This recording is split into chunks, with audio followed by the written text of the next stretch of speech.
Oke, Okey. Dah on ni. Atuk cakap ya. halo everyone.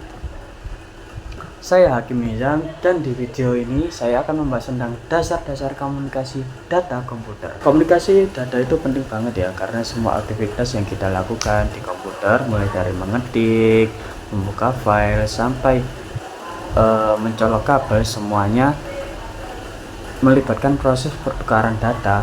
Di sini saya akan menjelaskan 3 hal yang melibatkan proses pertukaran data. Yang pertama, input dan output. Yang kedua, direct memory access atau biasa disingkat dengan DMA. Terus yang ketiga yaitu USB dan Type-C. Oke, kita langsung lanjut ke bagian pertama.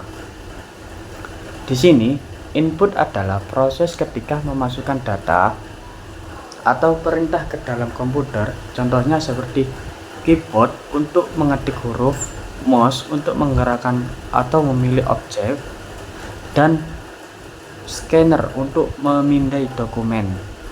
Lalu, bahkan ada mikrofon atau webcam juga termasuk perangkat input karena mereka mengubah suara dan gambar jadi data digital. Terus contohnya monitor yang menampilkan gambar, printer yang mencetak hasil kerja kita, dan speaker yang dapat mengeluarkan suara. Ada juga perangkat yang bisa dua-duanya seperti layar sentuh, layar yang touchscreen bisa menerima sentuhan sebagai input sekaligus menampilkan tampilan visual sebagai output. Lalu kita masuk ke bagian kedua, yaitu direct memory access ya, DMA. Nah, di dalam komputer data sering berpindah antara perangkat dan memori utama atau yang biasa kita sebut dengan RAM. Biasanya CPU yang mengatur proses ini. Tapi kalau datanya besar banget, bisa kewalahan karena harus memproses satu persatu. Nah, dengan DMA, perangkat keras seperti SSD atau kartu grafis bisa langsung mengakses RAM tanpa harus lewat CPU untuk setiap transfer. Jadi disinilah DMA berperan, teman-teman. Hasilnya, transfer data jadi jauh lebih cepat dan CPU bisa fokus menjalankan tugas-tugas yang lain. Lanjut ke bagian 3.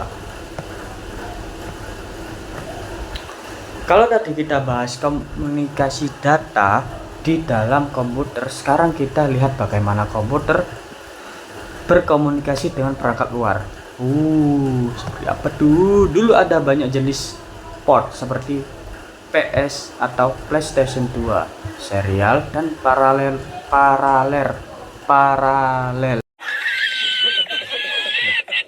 port. Tapi semuanya ribet.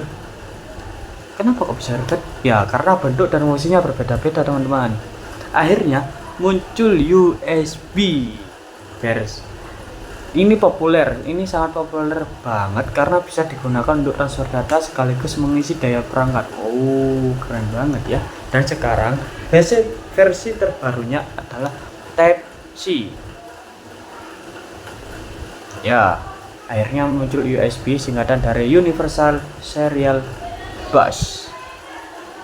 Ya. Selain itu, Type-C punya kecepatan transfer tinggi, bisa sampai puluhan gigabyte per detik, dan juga mendukung power delivery. Artinya, satu kabel Type-C bisa dipakai untuk mengecas laptop, tablet, maupun smartphone. Bahkan lewat fitur alt mode, port Type-C bisa menyalurkan sinyal video ke monitor eksternal. Jadi, satu port bisa untuk data, daya, dan video sekaligus. Jadi bisa dapat kita simpulkan, komputer berkomunikasi lewat 3 tahapan penting: menerima, dan menampilkan data lewat input, output, memindahkan data secara efisien lewat DMA, dan menghubungkan diri ke perangkat lain lewat USB dan Type-C. Sekian penjelasan dari saya, Hakim Nizam. Terima kasih sudah menonton, semoga bermanfaat. See you.